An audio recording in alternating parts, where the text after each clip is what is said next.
Estimados televidentes, tengan ustedes muy buenas noches y bienvenidos a esta nueva edición del programa televisivo Desarrollo y Producción. Está de nuevo con nosotros el doctor Alberto Samuel Soria Arce, quien actualmente cumple la función de coordinador del programa de doctorado en Ciencias Económicas en su primera versión. Doctor Soria, muy buenas noches y gracias por estar nuevamente en el programa. Gracias a ti, Silvano, por invitarme a este programa donde se debaten temas muy interesantes para el país y la universidad. La semana pasada con el doctor Soria conversamos alrededor de la universidad. Aprovechando su larga trayectoria en la universidad, él nos presentó una suerte de confrontación entre la universidad de ayer y la universidad de hoy.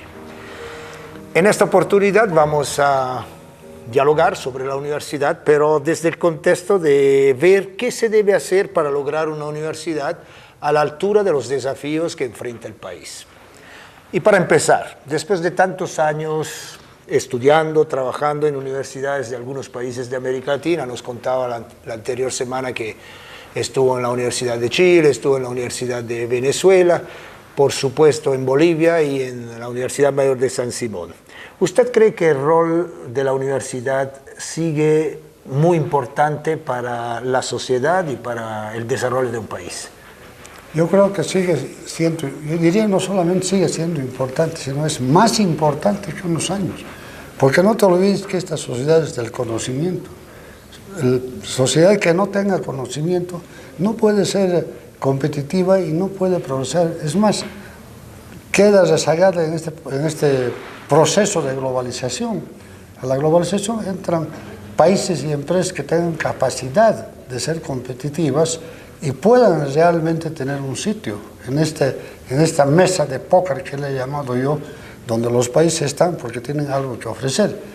Todos los países están apostando al conocimiento, desde los Estados Unidos, la China, el Japón, Corea, Rusia, etcétera, etcétera. Hay ejemplos palpables. ¿Ves cómo China ha progresado no solamente por el sacrificio de toda una generación, sino que ha podido tener científicos de nivel mundial?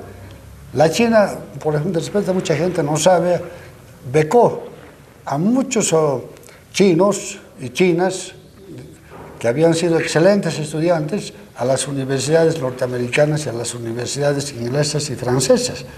Y con una beca estudiaban 3, eso es conocido en Estados Unidos. Y ahora volvieron, lógicamente, con ese conocimiento, y en la China fueron ellos los que después diseminaron esos conocimientos, y ahora la China está ya pues al nivel de otros países. Te puedo poner otros ejemplos también de Corea, en fin, pero yo creo que vamos a algo más cercano al Ecuador. En el Ecuador, Correa, bueno, hay discrepancias sobre cómo estuvo su gobierno, pero no se puede negar. Él creó realmente una ciudadela científica y puso a la universidad ecuatoriana en general en el nivel más avanzado en América Latina. Bueno, yo creo que con esos ejemplos es suficiente. En nuestro país estamos sufriendo un rezago justamente porque no estamos en ese nivel. La universidad tiene que ser una fuente de conocimiento, de investigación, tiene que ser orientadora, nos tiene que decir por dónde debemos ir de acuerdo a nuestras características, nuestras peculiaridades, absorbiendo la tecnología, la cultura inclusive de otras partes y adecuándola a nuestra realidad, pero tiene que ser ella la que nos diga, mire, tenemos que ser competitivos, tenemos que trabajar en estas áreas, en lo económico, en lo social, en lo cultural, etcétera, etcétera, porque si no, no tenemos opción, te lo digo francamente, no tenemos opción. Vamos a estar en una situación similar a los países del África subsahariana, no sé si tú has escuchado, son países que a nadie le importa, están muriendo miles de hambre, el 50% con enfermedades de SIDA, etcétera, etcétera, y no tienen ningún conocimiento. Nosotros debíamos haber aprovechado estos 10 años para darle mayor impulso al conocimiento, a esa sociedad investigadora, innovadora. Pero no es tarde, tenemos que proceder a hacer eso. Por tanto, la universidad tiene que estar a la altura, pero sensiblemente la Universidad Boliviana no está todavía a la altura y debe hacer los esfuerzos suficientes, entre ellas nuestra Universidad San Simón, para hacer lo que fue antes, o más que antes, una guía para la sociedad en su desarrollo económico y social. Justamente, doctor Soria, entonces, para lograr una casa superior de estudios realmente a la altura de los desafíos que vivimos en el país, ¿Cuáles son los aspectos más importantes que la universidad tiene que desarrollar, tiene que fortalecer? Primero, la investigación. Ahí no hay duda, porque si no hacemos investigación, ¿cómo vamos a descubrir aquello que realmente necesitamos? ¿Cómo vamos a poder innovar? E innovar quiere decir llevar los descubrimientos científicos, técnicos, tecnológicos hacia la producción, hacia la sociedad, en general, a todas las actividades del quehacer humano. ¿Qué tenemos que hacer? Bueno, importar tecnología, y eso tiene un costo y nos tiene una situación de sometimiento actual que puede ser más difícil o más duro todavía que antes. Entonces, esa tarea tiene que ser fundamental. Si tú lees, por ejemplo, hay en la oficina de patentes de carácter mundial, ¿dónde están las investigaciones de los bolivianos? Te estoy hablando de todas las ramas, tanto la tecnología, ciencias sociales, etcétera, etcétera. Por ahí hay unas cuantas del Brasil, de la Argentina y del Ecuador, como te decía, pero no tenemos nada. Eso muestra también de que nuestra universidad no está al nivel y tienen que hacer ese esfuerzo, destinarle recursos y ver realmente, establecer con asesoramiento, si es posible, externo e interno, programas de doctorado y de maestría que realmente tengan significación. Hemos hecho algunos programas, por ejemplo, el de doctorado en ciencias económicas, que hemos adquirido una rica experiencia, hemos tenido muchas fallas que no tenemos que volver a repetir, y en tecnología ocurre lo mismo. Entonces tenemos que superar esas fallas, hacer programas que realmente respondan a lo que necesita el país. Lo mismo en otras áreas. Luego está pues el vínculo que tan proclamado de la relación estrecha entre docencia e investigación. Pero seamos francos, ¿qué investigación hacen los docentes ahora en San Simón? Ninguna. Se ocupan de repetir aquello que ya está escrito, aquello que ya está reproducido, etc. Entonces no hay ese vínculo, como hay en otras universidades, que se empieza realmente desde los primeros años del pregrado y se continúa en el posgrado en todos sus niveles. Entonces, ese es el segundo aspecto que debemos considerar. Y el tercero, estar pues en permanente contacto con la sociedad, aquello que se llama extensión, se llamaba extensión, etcétera, ¿no es cierto?, para ver realmente que la sociedad nos diga qué es lo que requiere. Y yo creo que la sociedad nos ha dicho en estos años qué requiere, pero no hemos sabido responder a eso. Bueno, ahí comentan que el presidente, por ejemplo, pidió a una reunión de rectores 10 ingenieros químicos de altísimo nivel, y ninguna universidad pudo dar. Ahí tenemos, ¿no? Entonces, lógicamente, no tenemos éxito, por ejemplo, en el desarrollo industrial de litio estamos dando traspiés. ¿Qué te parece Mutún? Bueno, y hay una serie, inclusive la planta de amoníaco y urea de Bulo Bulo. No sabemos si vamos a tener posibilidad de tener mercado para la venta, ¿no es cierto? Entonces hay mucho entusiasmo, pero no hay conocimiento. Entonces la universidad tiene que hacer eso y seguramente en algún punto hemos de hablar.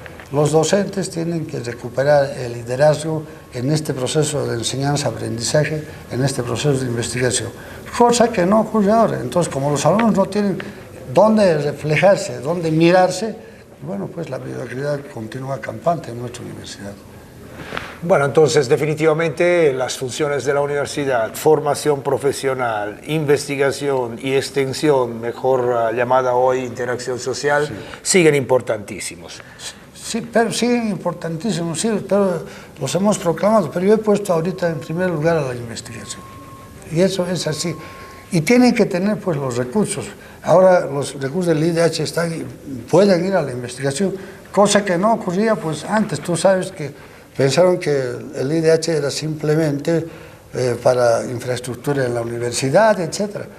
Yo no diría que está sobrando infraestructura en la universidad, pero tenemos la regular infraestructura. Tal vez nos están faltando equipos de última generación, ¿no es cierto?, y una serie de softwares que tenemos que tener a nivel de todas las facultades de la universidad. Pero esa relación tiene que empezar por la investigación. Todos tienen que cambiar esa mentalidad de repetición por la investigación, hasta lo más elemental, hasta los cursos de pregrado. Decirles a los estudiantes, por ejemplo, a ver, agarren sus tabletas o sus phones celulares y vamos a investigar a ver quién había sido Adam Smith, qué aportes hizo a la economía, qué podemos decir de los aportes, etcétera, etcétera. Pero no se hace. Y ahora tenemos la tecnología para hacerlo. Tenemos Wi-Fi en la universidad y otras universidades privadas ya lo están haciendo, ¿no es cierto? De esa manera se gana la confianza del estudiante, que él va construyendo su propio conocimiento, y no como ahora que, bueno, todavía, no obstante de las TIC y de las prédicas, de la enseñanza por competencia, en fin, estamos todavía dentro de la clase magistral, que el profesor entra y los demás escuchan. Y es raro el que se anime a preguntar. No hay ese cuestionamiento. Ya no te digo en el campo de las ciencias sociales, sino también en el campo de la tecnología. Entonces, eso tenemos que tener una mentalidad de investigación y de, ¿cómo te puedo decir?, de análisis, que no lo tenemos en este momento. Bueno, en la universidad siempre se hizo política. Sí, se hizo política. La otra semana nos comentaba que incluso la universidad llegaba antes proponiendo incluso leyes, la ley de reforma agraria, la ley de reforma educativa. Hoy se hace política, pero es una política distinta, creo. No, pues es que ahora lo que se hace es politiquería. La política son actividades destinadas al bienestar social, al bienestar colectivo, ¿no es cierto? Es decir, ver qué se puede hacer en bien del desarrollo, qué se puede hacer en bien de los sectores marginados, cómo utilizar el poder como herramienta de construcción de la sociedad, etcétera. Esa es la política. Pero aquí que yo no entiendo qué política hace la universidad si no participa, digamos, en la orientación de la sociedad. Pero ahora mismo, a ver, ¿qué hemos hecho estos últimos años respecto del sistema penal? Nada se ha hecho. Si no eran los médicos que daban la voz de alarma y después se unieron otros, si no había intereses sectoriales, esto hubiera pasado por debajo del mantel. Y tenemos facultades de Derecho en todas las universidades públicas con 10.000, 12.000 alumnos, sedes regionales. Realmente yo no sé, yo soy abogado también, y trabajo con varios, pero realmente no sé qué van a hacer cuando esa facultad tendría que estar destinada a unos posgrados, por ejemplo, negociación internacional. ¿Dónde están los negociadores internacionales? ¿Dónde están? Cuando negociamos acuerdos de complementación económica tenemos que contratar abogados externos. Cuando se han firmado los contratos nuevos después de la llamada nacionalización con las petroleras, se han llamado abogados estadounidenses, venezolanos, inclusive peruanos. ¿Dónde está eso? ¿Dónde están contratos internacionales? ¿Dónde está? ¿Dónde está el derecho comunitario? Estamos dentro de la CAN o de la Comunidad Andina de Naciones. Estamos pensando en el Mercosur, en el CELAC, etc. Pero no sabemos nada de derecho comunitario. A mí me ocurrió una cosa simpática. Una empresa peruana demandó acá y hice mi demanda amparada en el derecho comunitario que tenemos dentro de la CAM. Ahí tenemos el Tribunal Andino de Justicia, todo eso. El juez no sabía de qué se trataba, simplemente rechazada la demanda, ni siquiera la leyó. Entonces estamos en esa situación. Yo digo, ¿por qué la universidad no se da cuenta de que estamos viviendo un mundo en transformación a nivel internacional y nacional? El presidente y todos somos los más firmes propiciadores de la integración, de la nacionalidad sudamericana, etcétera, etcétera. Pero en los hechos no hacemos nada. Esa es una situación realmente. ¿Hay una materia de derecho comunitario en las facultades de derecho? No existe, manacancho. Entonces, eso pues tenemos que preocuparnos, al igual que en las facultades de economía, tenemos que actualizarnos. Y en tecnología también, tenemos que ver cuáles son nuestras necesidades. Mucha gente decía que ya el lápiz que se hace en Cochabamba no se hace con maíz morado, con el maíz cuy, sino que se hace con maíz blanco y se le echa encima herampo para que tenga el color. Allá, por ejemplo, no hemos hecho esa investigación. ¿Por qué no hay maíz cuy? Hay así cosas que te puedo mencionar, pero no nos va a alcanzar el tiempo porque creo que tienes otras preguntas todavía. Entonces, para mí eso es vital, ¿no es cierto? El contexto nacional, ¿en qué manera influye sobre el rendimiento académico de una universidad? ¿Y cómo enfrentar el aspecto cultural relativo a la forma de hacer academia y vivirla?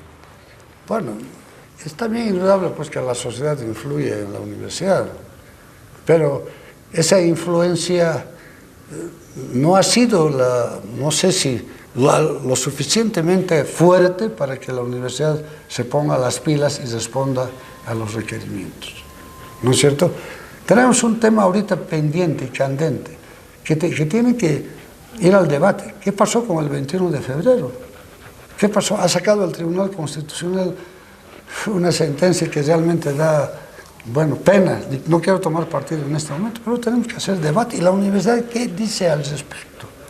No dice absolutamente nada. Entonces yo creo que la sociedad debe ser más exigente con la universidad. Pero no estoy refiriendo solo al Estado, sino a la sociedad en sí, a las organizaciones civiles, etcétera, etcétera. Es decir, ¿qué está haciendo nuestra universidad? Tiene que hacer esa, si tú quieres, esa presión para la universidad, los empresarios privados, la central obrera departamental, las organizaciones sociales, etc. Tenemos la interacción social, que ha de ser extensión, ¿no es cierto? Pero ¿dónde está esa interacción? Dime. No hay. Entonces yo creo que la presión de las sociedades debe ser más fuerte. Y tiene también las herramientas para hacerlo. No te olvides que la mayor parte del presupuesto para la financiación de la universidad lo recibimos del Estado, especialmente, diríamos, del pregrado, aunque no del posgrado, ¿no es cierto? Entonces eso tiene que ver. Ahora la cultura, ya te decía, pues tenemos que ir también avanzando con nuestra cultura, con nuestra tradición, nuestras costumbres, nuestra historia, nuestro folclore, todo aquello que nos caracteriza como bolivianos en las distintas regiones. Pero no tenemos que dejar, pues, no tenemos que poner un dique a la influencia de otras culturas. Nosotros tenemos que influenciar hacia afuera y nos tienen que influenciar de afuera hacia adentro. Especialmente ¿en qué? En la cultura del conocimiento, en la cultura de la investigación, en la cultura de la innovación. Eso tiene que ser. Los norteamericanos, tú sabes, ahí realmente se asombra uno cuando ve ahí en el registro de innovaciones a nivel mundial, ellos están ahí a la cabeza, los chinos, los rusos, etcétera, etcétera. Y eso va creando su propia identidad. ¿No te ves lo que Putin ha dicho cuando presentó sus famosas armas que dejaron obsoleto el escudo antimisiles de Estados Unidos? Ese es nuestro conocimiento. Nos enorgullecemos de ser rusos, porque nosotros hemos creado esto. Y si los otros países crean también una tecnología militar como nosotros, ya nuestros muchachos, refiriéndose a los rusos, van a crear. Anoche acabo de ver, en otro programa lo haremos con detalle de esto, la reunión de Xi Jinping con los representantes del ejército chino, de la Armada, de la Aviación. No te olvides que él además es presidente de la Comisión Militar del Partido Comunista y comandante jefe de las fuerzas. Ahí realmente estaban también con cultura, decían que el ejército tiene que reflejar la personalidad china, su tradición milenaria, etcétera, etcétera. Ya te digo, en otro programa hablamos de esto. Entonces todo eso nos tiene que fortalecer para ser bolivianos, pero de verdad, ¿no es cierto? Yo te digo, en esto de la Haya, realmente hay que ponerse la camiseta del país.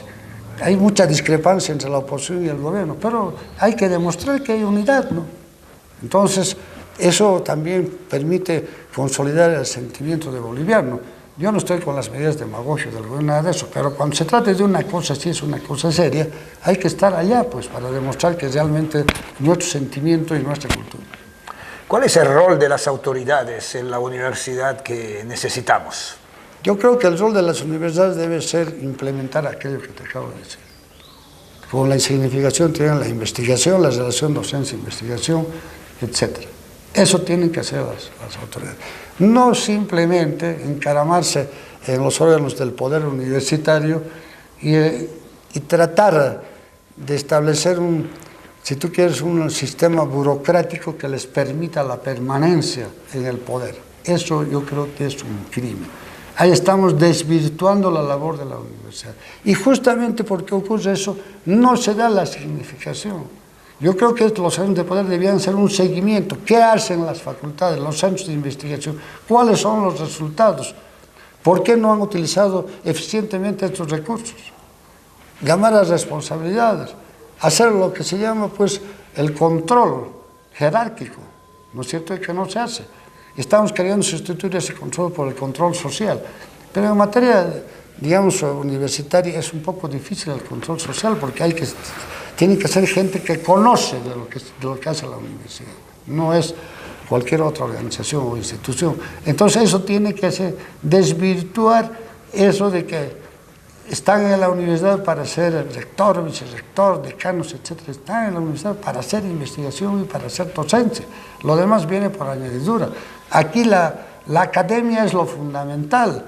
El sistema administrativo tiene que adecuarse a lo académico. Yo te digo por mi experiencia en los posgrados, el posgrado trabaja hasta las 7 de la noche la administración, pero a las 7 es donde empieza la actividad académica. ¿Dónde está la orientación? Yo he reclamado muchas veces eso y tiene que ser así. Bueno, habrá que establecer un horario adecuado y especial para que realmente se preste y se haga ese seguimiento que te digo, y que además las autoridades deben ser electas no tanto por sus merecimientos, si tú quieres, sindicales o de gestión, sino por sus méritos académicos, ¿no es cierto? En las convocatorias tienen que primar la academia sobre otra cosa. No puede un doctor que ya se ha sacrificado, ya ha sacado del doctorado y tiene postdoctorado, cuando se le califican los miembros no puede estar en el mismo nivel de un miembro que es un miembro del consejo directivo de la carrera. No tiene nada que ver. Evidentemente es gestión, pero lo otro es conocimiento, ¿no es cierto? Entonces, eso yo creo que tienen que ser las autonomías. Y eso se está reclamando desde hace tiempo. Yo creo que las fallas de la universidad, en gran medida, a esa falta de interacción con los estudiantes también se debe a eso, que reflejan solamente lo político en un sentido, hasta yo diría que peyorativo, la politiquería para mantenerse en el poder. Y bueno, después de las autoridades, ¿qué del prototipo de docentes y estudiantes para realizar la universidad que necesita el país? Primero empezaremos por los docentes, porque realmente son ellos los que conducen el proceso de enseñanza-aprendizaje. Ellos son los que tienen que lograr que los alumnos logren internalizar los conocimientos que requieren en las diversas áreas del saber, ¿no es cierto? Tiene que ser un profesor, primero, técnicamente bien calificado. Mucha gente dice, bueno, eso tiene que ser, porque no puede enseñar algo que no conoce, que no domina. Y no solamente hasta que estuvo en la universidad o en el posgrado, sino que tiene que ser un investigador permanentemente actualizado. Claro, especialmente aquellos docentes que son de tiempo completo, dedicación exclusiva, que dedicación exclusiva, no sé, yo conozco a muchos que trabajan aquí, trabajan allá también, en otro lado. Entonces, esos tienen que tener horas de clase y horas de investigación para seguir investigando, actualizarse. Pero yo hice un trabajo, cuando hice el diplomado de enseñanza superior, demostré que no voy a decir la facultad ni nada de eso porque después me van a colgar, pero ahí te digo que se había perdido totalmente el liderazgo docente. No existía el liderazgo. Ese hombre que era, digamos, la fuente del conocimiento para los alumnos. Muchos dirán, pero ya no es la única fuente. Evidentemente que no era una fuente, están las TICs, están los libros, el internet, etcétera, etcétera. Pero el conductor, el guía, como dirían, el capitán en esta batalla por el conocimiento sigue siendo el docente. Y eso no solamente tiene que proclamarlo, sino que tiene que demostrarlo, ejercer ese liderazgo cada día, permanentemente. ¿No es cierto? Ser realmente un conductor del conocimiento. Y los alumnos tienen que estar comprometidos, no con la nota, sino con el conocimiento. Hacerles comprender que esos conocimientos, si son internalizados y asentados en el disco duro de cada estudiante, les van a servir en su profesión, les van a servir inclusive como personas hacia el futuro. Y esto más, el proceso de integración en este momento está en stand-by, sí está congelado a nivel latinoamericano. Eso va a seguir en la UNASUR, en el CELAC, en el Mercosur, en la CAN, etc. Cuando ya se apliquen, digamos, los acuerdos de complementación educativa, digamos, de homologación de los diplomas académicos y los títulos, ¿qué van a hacer nuestros estudiantes? Cuando ven unos chilenos que estudian todos los días a pesar de que tienen internet, o inclusive los argentinos, que están permanentemente estudiando. Yo les digo a los alumnos, si no estudian, ¿qué van a hacer? Ustedes van a servir para llevarle el maletín a los que vengan de otro lado. Y no vamos a poder decir, no, ese es chileno, ese es argentino. No, no, no. Hay acuerdos, están, tú sabes, dentro de los tratados que cuando se avance va a haber ese acuerdo de complementariedad educativa y de homologación de títulos. Actualmente ya tenemos con algunos países. Tienen que comprender eso, que el mundo ha de ser hacia adelante, va a tener competitivo y probablemente complementario, ¿no es cierto? Pero con ese mundo requiere de profesionales capaces. Y para terminar el programa, ¿qué opina de la Cátedra Libre?